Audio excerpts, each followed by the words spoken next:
के पास पांच बाण कौन कौन से हैं? हम सबको परेशान करते हैं। रूप याद रख लीजिएगा, रूप, रस, शब्द, स्पर्श और गंध, ये पांच बाणों के नाम हैं। रूप, या तो हम किसी के रूप को देख करके उस पर मोहित हो जाते हैं, सीधी अपनी भाषा में हम बात सुन लें। किसी के रूप को, सुंदरता को देख करके हम लोग मोहित हो जाते हैं, अपना कर्तव्य पथ भटक जाते हैं, गलत काम कर बैठते हैं।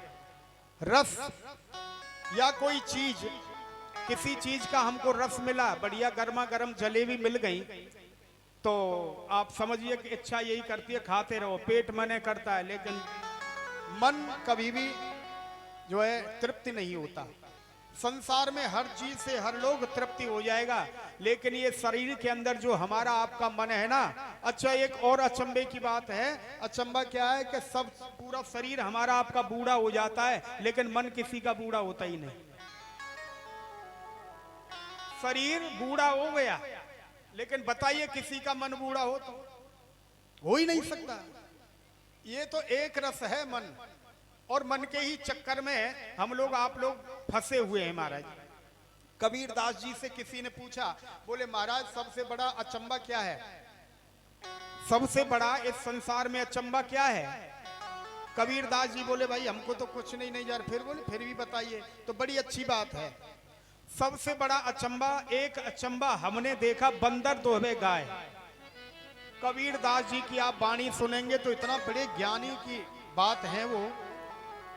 एक अचंबा हमने देखा, बंदर दोहवे गाय, दूध दूध तो सब पी लेवे, घी बनारस जाए। समझ में आया? नहीं आया। देखो कबीर दास जी ने कहा हमने सबसे बड़ा अचंबा देखा है ताराचंद जी, बंदर गाय का दोहन कर रहा है। वो बंदर क्या है? हमारा आपका मन, ठीक, और गाय क्या है? हमारी आपकी इंद्रियां। इंद्रियां हमारी बहुत जल्दी अपना समय अनुरूप उम्र के आधार पर इंद्रियां शिथिल हो जाती हैं, इंद्रियां बूढ़ी हो जाती हैं, जवाब देना शुरू करती हैं। तो जो हमारा मन है ना, और जैसे बंदर चंचल होता है, ऐसे मन भी तो चंचल है, ये स्थिर भी नहीं रहता। अभी यहां बैठे हैं, थोड़ी देर में घर पहुंच जाएगा। होंगी कुछ माताएं, ऐसा मन होगा कभी यहाँ आ गई हैं, अरे मैं ताला ही बंद करके नहीं आई, बहू है घर, पीछे से कुछ देख ना ले, यही मन है गड़बड़। हाँ, तो बंदर दोहवे गाय, गाय का दोहन कर रहा है बंदर, मतलब हमारी इंद्रियां, और वो दूध क्या है? इंद्रियों की शक्ति, पावर। इस मन के ही कारण हम आप लोग बूढ़े होते हैं। कोई भी प्राणी, हमारी इंद्रियों की शक्ति को मन खींचता है, और दूध दूध तो सब पी लेवे, घी बनारस जाए। हमारे शरीर की शक्तियों को तो वो मन और खींच लेता है। अब घी क्या है? ये बूढ़ा शरीर, ये बूढ़ा शरीर ही घी है। अब बुढ़ापे में हम आप लोग कहते हैं अरे भाई दुनियादारी कुछ नहीं है, चलो अब तो भजन करना है, भजन करना ही सार है और सब बेकार है। अब बताओ बुढ़ापे में भजन करने जाओगे, अभी गंगा जी नहाने जाओगे तो हाथ पैर काम नहीं कर सकते, कैसे जाओगे? कबीर दास जी कहते हैं। तो मेरे सज्जनों, कहने का अभिप्राय यह है कि मन जो है कभी बूढ़ा नहीं हो सकता।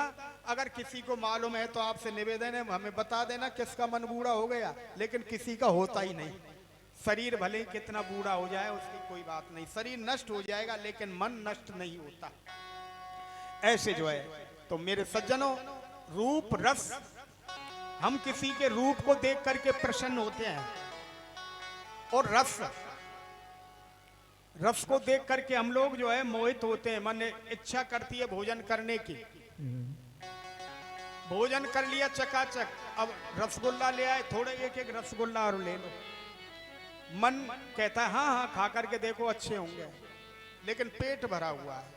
ये मन की ऐसे करते करते रसगुल्ला खा लिए, नमकीन खा ली, बोले बढ़िया बीकानेरी भुजिया खा लो, पेट खराब हो गया, पेट खराब। अब जब बमन हो गया, बमन के बाद में बीमारी हो गई, तो ये जो जीव, ये मन जो बैठा है जीव पर, यही बर्बाद कर देता है हमारा। फिर इसको डॉक्टर, फिर अब तो भोजन ही अच्छा नहीं लगता, कमी तुम्हारी है। मन कभी बूढ़ा, रूप, रस और शब्द, हम किसी की वाणी को सुन करके भी जल्दी मोहित होते हैं। अरे बड़ा प्यारा बोलता है, मोहित होते हैं ना। और ये मोहित कौन होता है महाराज? मृगा, मृग ये मोहित होता है। तो किसी के शब्द को सुन करके मोहित होते हैं तो भी हम लोग झंझट में फंसते हैं। रूप, रस, शब्द और स्पर्श, स्पर्श से भी हम नष्ट होते हैं। और गंध, खुशबू से भी हम लोग जो है शरीर हमारा नष्ट होता है। यही कामदेव के 5 बाण हैं। इनसे ही हम आपको बचने का उपाय श्री रामायण जी बताती हैं। आकर के कामदेव ने अपने 5 बाणों का प्रयोग किया नारद जी के ऊपर। अब पहला बाण चलाया, कोई प्रभाव नहीं। दूसरा बाण चलाया, कोई प्रभाव नहीं महाराज। और कामदेव के बाण जो है पुष्पों के, फूलों के होते हैं। अब बाण चलाए लेकिन नारद जी पर प्रभाव नहीं। बोले क्यों नहीं है? इसलिए नहीं है कि भगवान का भजन कर रहे हैं। अगर हमको किसी भी चीज से बचना है